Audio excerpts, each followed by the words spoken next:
Bonjour à tous et bienvenue pour une édition spéciale coronavirus de la revue de presse. Au programme, les indépendants pourront puiser dans leur épargne retraite, la baisse des frais de notaire est repoussée et des tensions sont à prévoir sur le marché immobilier à la fin du confinement.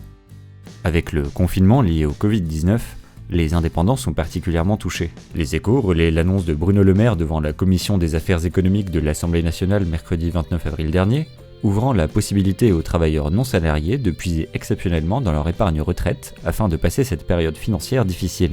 Le ministre de l'économie et des finances fait référence plus précisément au contrat de retraite Madelin, qui offre déjà la possibilité de débloquer les sommes avant le départ à la retraite, en cas de décès du conjoint marié ou du partenaire de Pacs, d'invalidité, de surendettement ou de cessation d'activité à la suite d'une liquidation judiciaire. Le confinement viendrait s'ajouter à ces déblocages anticipés. BFM TV rappelle toutefois que Bruno Le Maire avait précisé le 16 avril sur BFM Business que ce fonds était aussi une sécurité pour la retraite. Il mettait alors en garde que débloquer en partie cette épargne voulait dire moins d'argent pour la retraite. De plus, les contrats Madelin sont placés en partie en actions, dont les cours ont chuté du fait du crash boursier provoqué par la pandémie.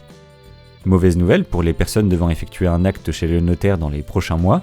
Boursier.com rapporte que la baisse de frais de 1,9% en moyenne qui devait avoir lieu le 1er mai dernier a été reportée au 1er janvier 2021 afin d'aider la profession pendant la crise du coronavirus. La remise maximale de 10% applicable aux opérations supérieures à 150 000 € devrait passer à 20% à partir de 100 000 €. Le Figaro précise, en prenant l'exemple d'une vente immobilière, que les frais de notaire représentent 7 à 8% du montant total de la vente, mais que moins de 20% de cette somme va dans les poches du notaire. Le reste part dans les caisses de l'État, des départements et des communes, qui en demandent l'augmentation pour compenser la fin de la taxe d'habitation. La future baisse des frais de notaire est donc à relativiser, sachant qu'elle ne représentera que 38 € pour une vente immobilière de 200 000 €.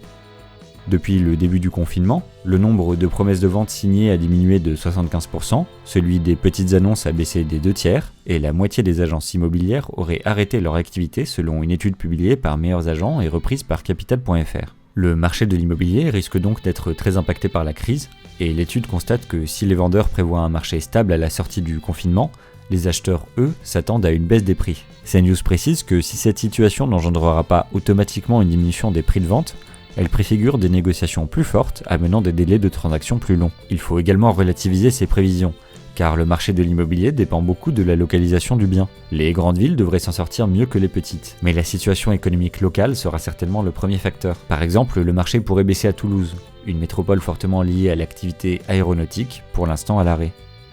C'est tout pour cette nouvelle revue de presse, prenez soin de vous et on se retrouve très vite pour un nouveau point sur l'actualité des finances.